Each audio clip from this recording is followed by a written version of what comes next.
dikasihi Tuhan, kembali di pagi hari ini kita berjumpa kembali untuk datang bersama-sama keluarga kita, berdoa, memuji Tuhan, terlebih menerima berkat firman Tuhan. Saya percaya keluarga diberi kesehatan yang luar biasa daripada Tuhan. Kita berdoa terlebih dahulu, kita tundukkan kepala. Terima kasih ya Tuhan, mengucap syukur kembali di pagi hari ini Engkau memberikan kesehatan yang luar biasa, berkat yang luar biasa dalam hidup kami dan juga keluarga kami. Kami persiapkan hati kami, tubuh jiwa roh kami untuk memuliakan nama Tuhan, untuk mengagungkan nama Tuhan. Siapkan hati kami ya Tuhan untuk memberi yang terbaik buat nama Tuhan. Terima kasih Yesus, terima kasih Bapa, Kau kuduskan kami, Kau sucikan kami, biar kami layak di hadapan Tuhan. Terima kasih Yesus, terima kasih Bapa. Semuanya siap untuk bersorak-sorai bagi nama Tuhan. Kita sama-sama katakan amin, haleluya. Kita siap terbang bersama Tuhan, mengatasi setiap badai, setiap persoalan dalam hidup kita. Haleluya.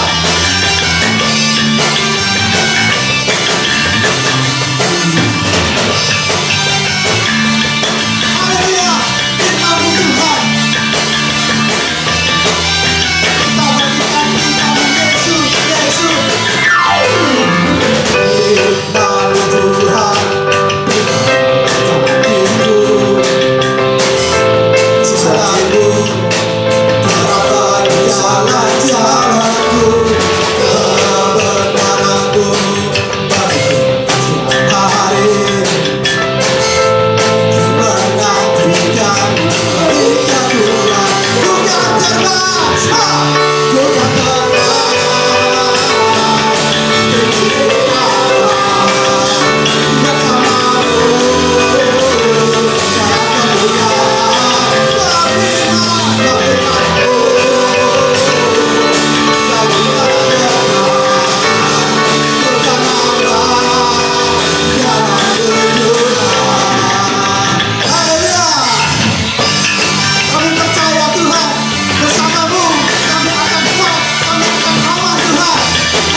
Bersamamu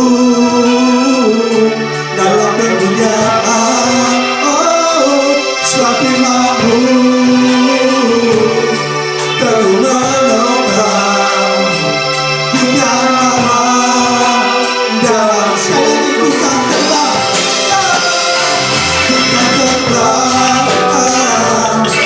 Ini Allah bersamamu dalam kemuliaan dan menopang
Yesus.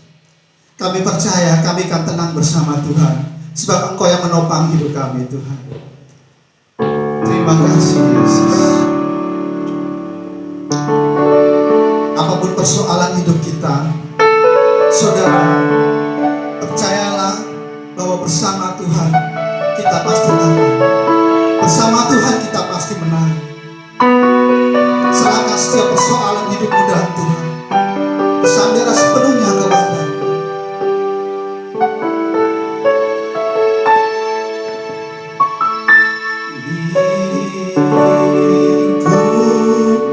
hidupiku dengan sayap naungi kami Tuhan.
sanggup membawa engkau terbang mengatasi setiap badai persoalan dalam hidupmu. Percayalah dan bersandarlah sepenuhnya kepada Tuhan. Jangan pandang masalahmu, jangan pandang seberapa berat persoalanmu. Percayalah dan pandanglah Allah yang Maha Tinggi, Allah yang sanggup menolong hidupmu. Mari angkat tanganmu yang percaya, angkat kedua tanganmu. Kita sama-sama katakan pujian ini lebih lembut lagi. Katakan, di saat badai bergelora, ku akan terbang bersamamu. Bapa kau Raja atas semesta, ku tenang sebagai Allahku. Bisa Bapak Engkau melihat tangan-tangan yang berangkat, tanda mereka berserah sepenuhnya kepada Engkau. Biarlah Engkau yang berperkara dalam hidupmu. Kami percaya bahwa Tuhan sanggup memulihkan hidup kami. Kami percaya Tuhan sanggup membuka jalan buat kami untuk lepas dari setiap persoalan hidup kami.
percaya Tuhan, Engkau adalah Allah yang membuat kami tenang dalam segala situasi apapun. Karena di dalam-Mu ada kepastian, di dalam-Mu ada kemenangan. Dan biarlah Tuhan, pada kesempatan hari ini kami menyiapkan hati kami untuk kami ditaburi dengan firman Tuhan. Firman yang akan mengubah hidup kami. Firman yang akan membawa kami untuk serupa dengan Kristus. Dan kiranya Allah Roh Kudus mengurapi setiap kami dimanapun kami berada. Karena dengan pengurapan Tuhan itu, kami diajar untuk kami memahami kebenaran dan hidup di dalamnya. Dalam nama Putra-Mu yang tunggal, Tuhan Yesus Kristus, kami siap untuk mendengarkan firman-Mu dan mau menjadi pelaku-pelaku kebenaran itu. Amin. Salam saudara.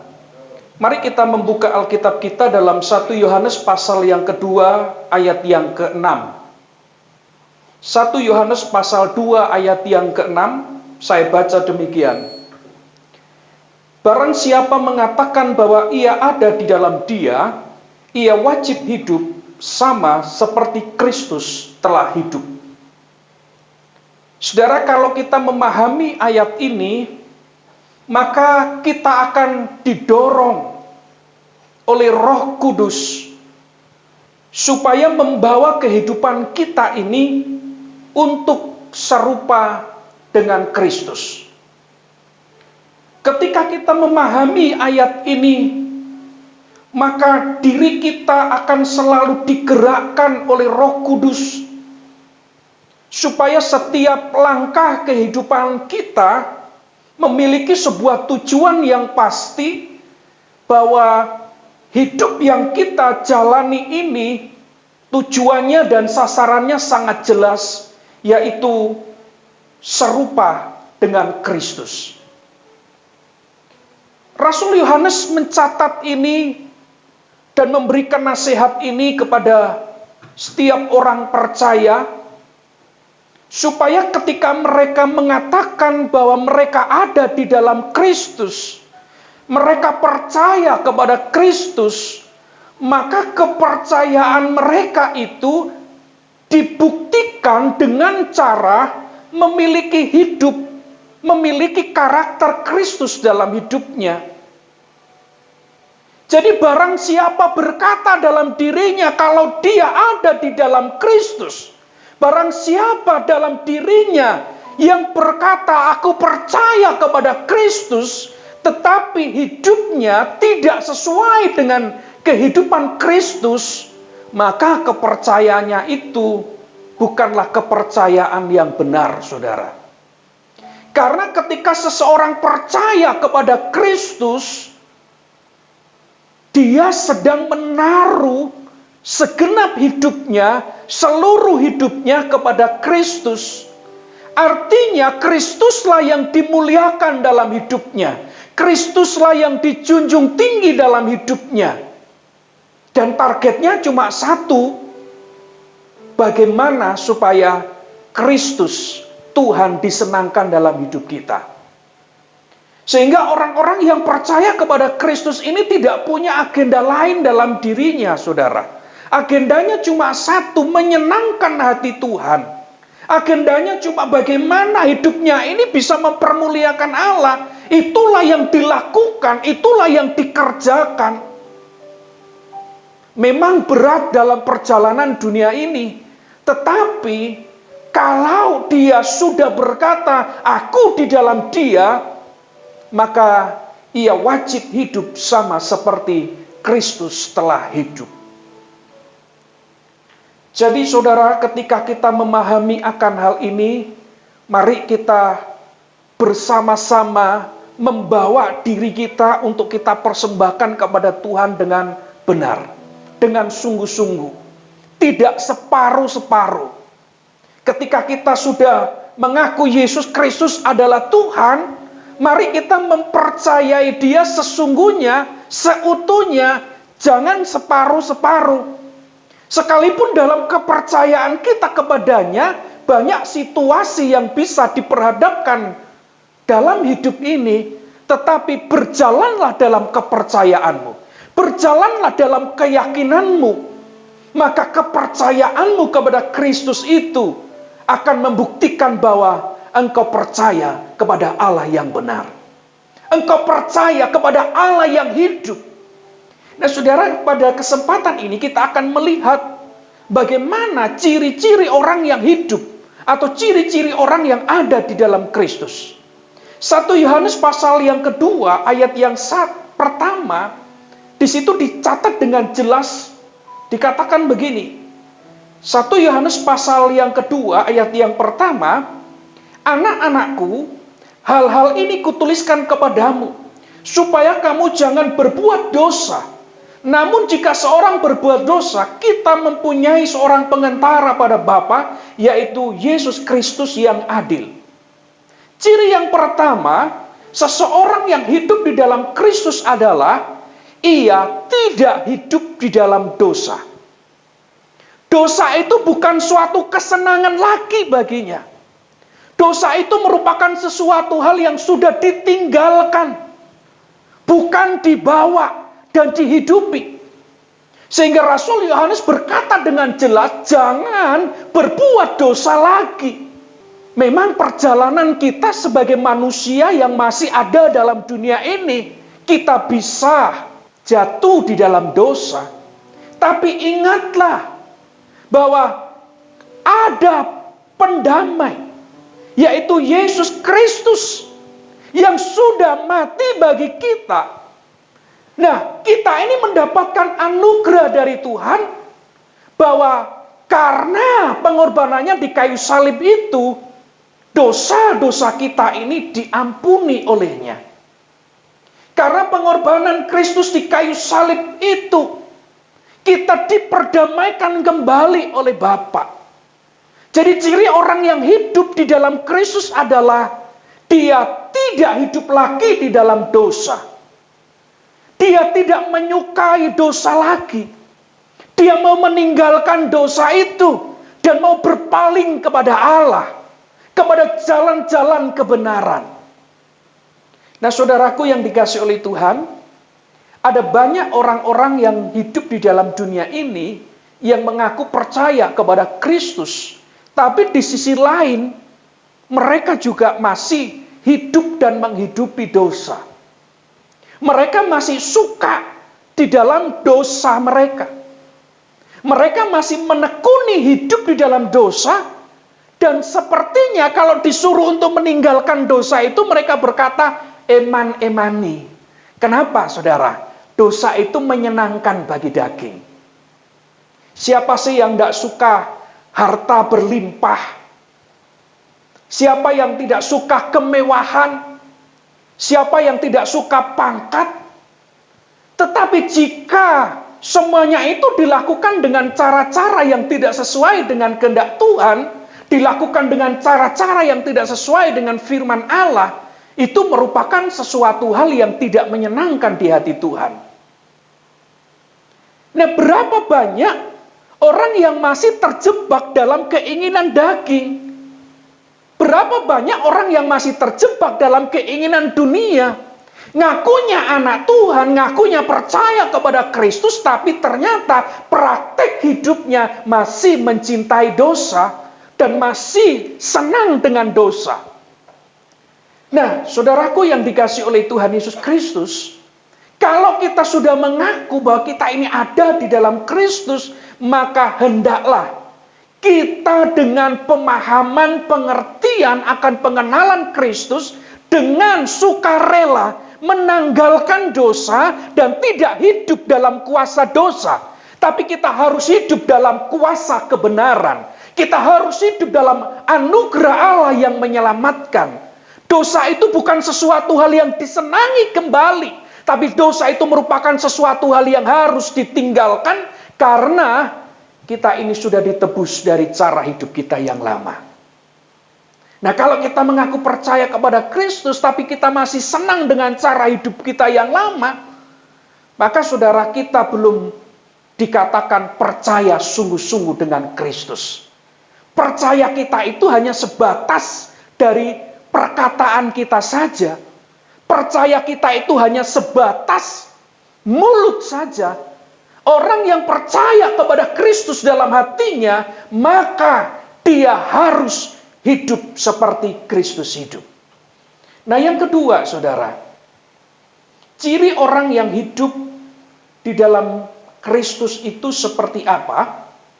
Yang kedua, kalau kita baca ayat yang ketiga, 1 Yohanes pasal 2 ayat yang ketiga, dikatakan, dan inilah tandanya bahwa kita mengenal Allah, yaitu jikalau kita menuruti perintah-perintahnya.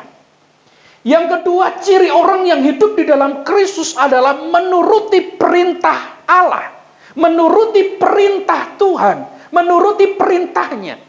Dan perintahnya itu merupakan sebuah kesukaan, bukan sesuatu hal yang memberatkan.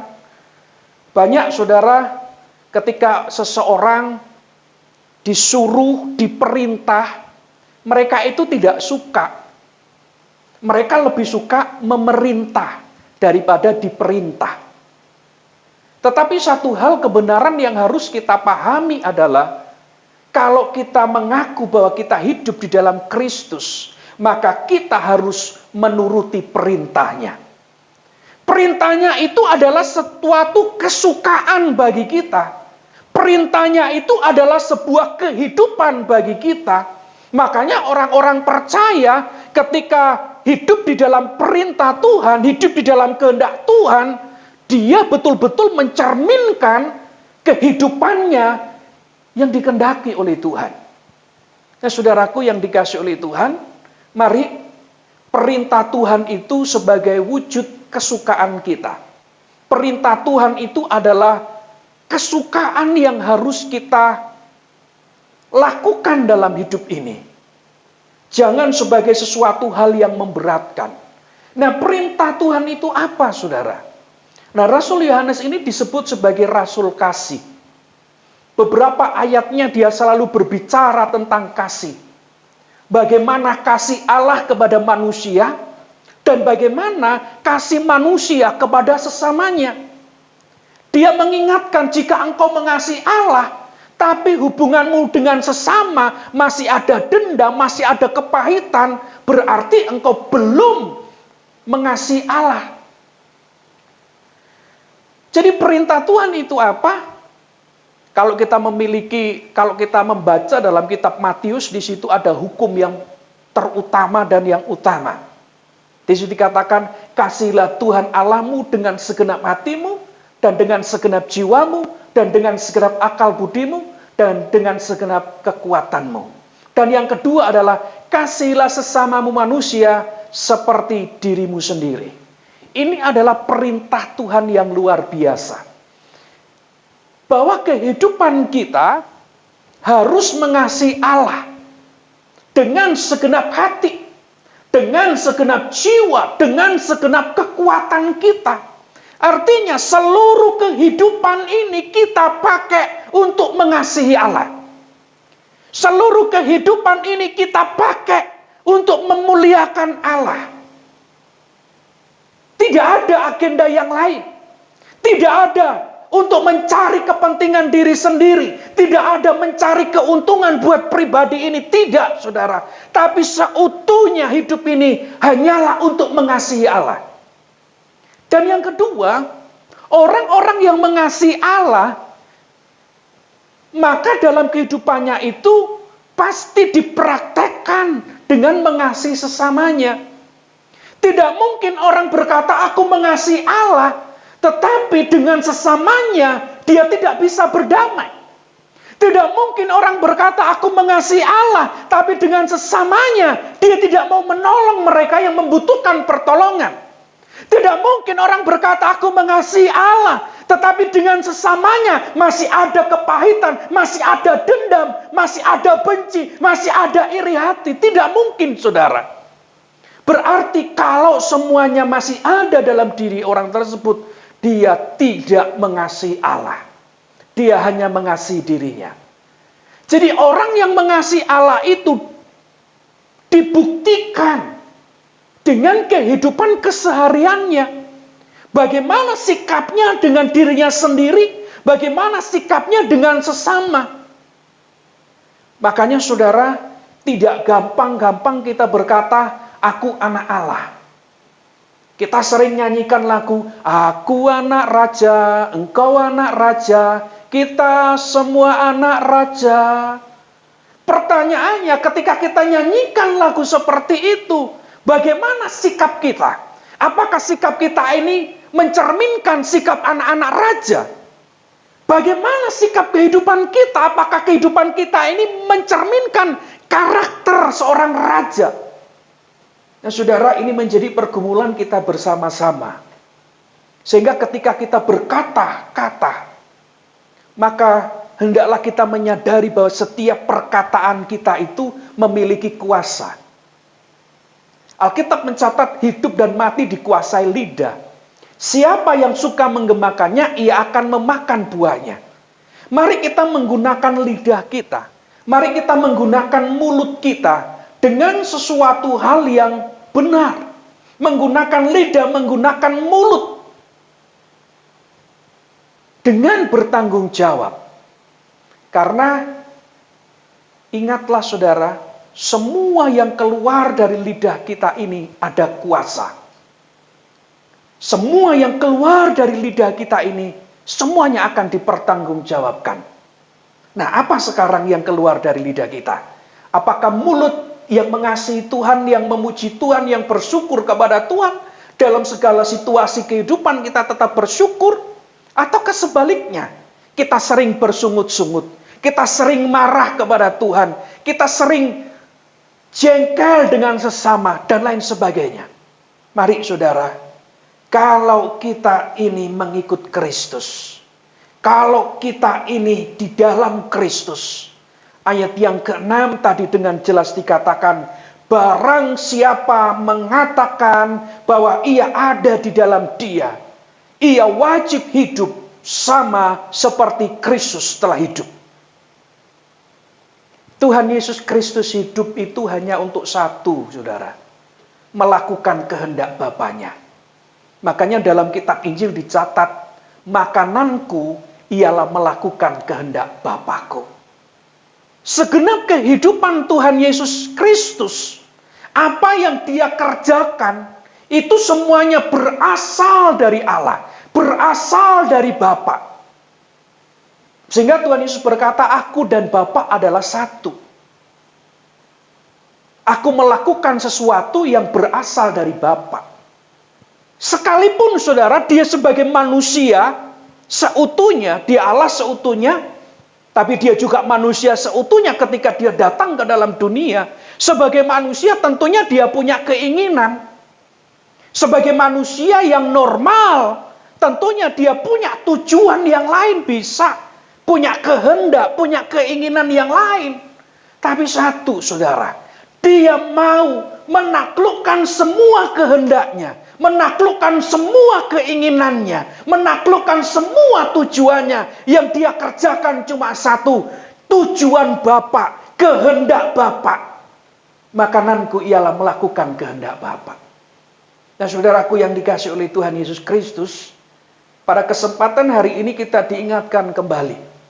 Mari, ketika kita mengaku kita adalah milik kepunyaan Kristus, kita mengaku bahwa kita ini percaya kepada Kristus, kita mengaku bahwa kita ini adalah anak Tuhan, anak Allah, maka hidup kita ini wajib sama seperti Kristus telah hidup. Kata wajib ini tidak bisa ditawar, saudara. Kata wajib ini adalah sebuah keharusan.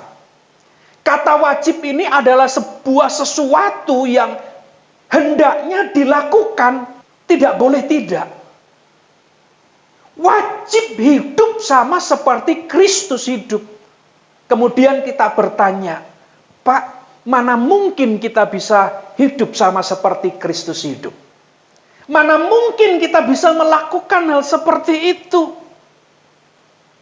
Saudaraku, saya percaya ketika Rasul Yohanes menuliskan hal ini, di mana dia mendapatkan inspirasi dari Roh Kudus, tentunya saudara, pada saat Rasul Yohanes menuliskan akan hal ini, maka hal ini pasti bisa dilakukan oleh orang-orang yang mengasihi Kristus. Perintah Tuhan itu tidak mungkin tidak bisa dilakukan. Ketika Tuhan memberikan perintah kepada seseorang, maka saya yakin perintah itu sanggup dilakukan oleh orang tersebut.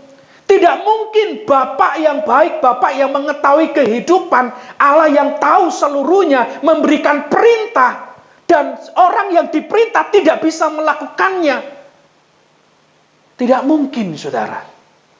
Ketika Tuhan memberikan perintah kepada kita, maka Tuhan tahu kemampuan kita. Tuhan tahu kesanggupan kita. Dan perintah Tuhan itu tidak berat. Sekarang yang dibutuhkan adalah kemauan kita. Sekarang yang dibutuhkan adalah tekad kita untuk melakukan perintah Bapa, untuk melakukan perintah Allah. Kemauan dan tekad kita, saudara. Orang-orang yang bisa sukses itu bukanlah orang-orang yang gampang menyerah dengan keadaan. Tetapi setiap keadaan itu dia akan berusaha taklukkan sampai kesuksesan itu bisa menjadi miliknya. Nah, ketika orang-orang percaya kita ini punya tekad yang seperti itu untuk melakukan kehendak Bapa, maka kita akan dimampukan dengan kekuatan Roh Kudus. Kita akan dimampukan dengan kuasa firman Allah. Dan ketika kita melakukan perintah Tuhan, saudara, maka hidup kita akan damai sejahtera. Maka kita akan mendapatkan sebuah sukacita yang mengalir. Yang tidak dibuat-buat. Tetapi sukacita itu datangnya dari Roh Kudus yang memenuhi segenap hidup kita. Mari saudara, kiranya firman ini kita terima dengan sukacita. Dan kita mau melakukannya dalam hidup kita sehari-hari, maka kekuatan Tuhan akan memimpin kita. Sekalipun badai hidup bisa datang, saudara, dalam pengiringan kita, tetapi itu tidak akan membuat kita untuk menyerah. Justru di tengah-tengah badai itu, kita akan melewati bersama-sama. Karena Tuhanlah kekuatan kita. Biarlah Tuhan yang dipermuliakan. Mari kita menyiapkan hati kita untuk kita datang kepada Tuhan. Di saat badai bergelora, ku akan terbang bersamamu. Bapa kau Raja semesta, ku tenang sebab kau Allahku. Di saat badai bergelora, ku akan terbang bersamamu. Bapa kau Raja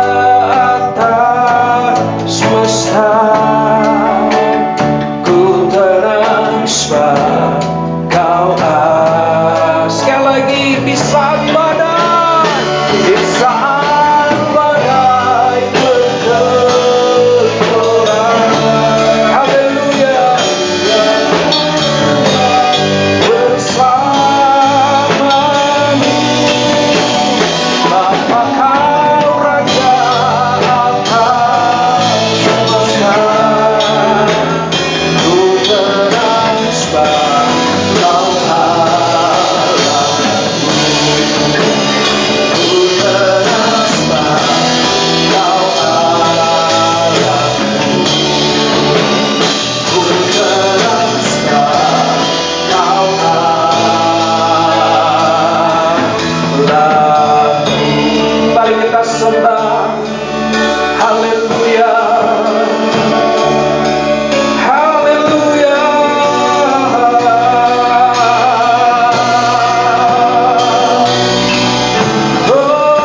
Haleluya. Bapak hamba berdoa buat setiap kami umat-umat-Mu dimanapun kami berada. Kiranya firman-Mu itu menyatu dalam hidup kami. Firman-Mu itu mengerjakan kehidupan dalam hidup kami. Dan kami mau meresponinya dan hidup di dalamnya. Berkati dalam pekerjaan umat-umat-Mu, keluarga mereka, anak-anak mereka. Kami percaya Tuhan, Engkau memberikan yang terbaik kepada kami semuanya. Kami berdoa buat saudara-saudara kami yang sakit, Pak Munarso, Pak Martinus, bapaknya Ibu Dian, dan saudara-saudara kami yang lainnya Tuhan. Kiranya kasih karunia Tuhan Yesus Kristus menjamah saudara-saudara kami ini, memberikan kekuatan iman kepada mereka, memberikan damai sejahtera, memberikan sukacita kepada mereka. Dan biarlah mereka mendapatkan pertolongan Tuhan pada waktunya. Saudara-saudara kami yang dalam kelemahan, kiranya Tuhan menguatkan mereka kembali. Berkati bangsa kami Indonesia ya Tuhan, dengan damai sejahtera, pemimpin-pemimpin negeri ini. Tuhan, kami juga berdoa kalau pada tanggal 9 Desember akan ada pilkada di bangsa ini, juga di Surabaya. Doa kami supaya pemimpin-pemimpin yang terbaik itu yang boleh dipilih oleh rakyat yang ada di bangsa Indonesia ini. Kiranya Tuhan berikan hikmat kepada setiap pemilih-pemilih untuk bisa memilih calon-calon yang terbaik. Kiranya anugerah Tuhan memimpin semuanya sehingga semuanya berjalan lancar. Tidak ada kerusuhan, tapi damai sejahtera yang turun di bangsa ini. Terima kasih atas kesempatan kami hidup. Kami bersuka cita atas semua berkat-Mu. Mari saudara kita mengangkat tangan kita untuk menerima berkat dari Tuhan. Sekarang saudaraku yang dikasih oleh Tuhan, terimalah berkat dari Allah Bapa, cinta kasih dari Tuhan Yesus Kristus, serta persekutuan Allah Roh Kudus menyertai kita hari ini sampai selama-lamanya, sampai Maranatha Tuhan Yesus datang kali kedua. Mari setiap kita yang sudah diberkati Tuhan bersama-sama dengan saya, kita berkata, amin.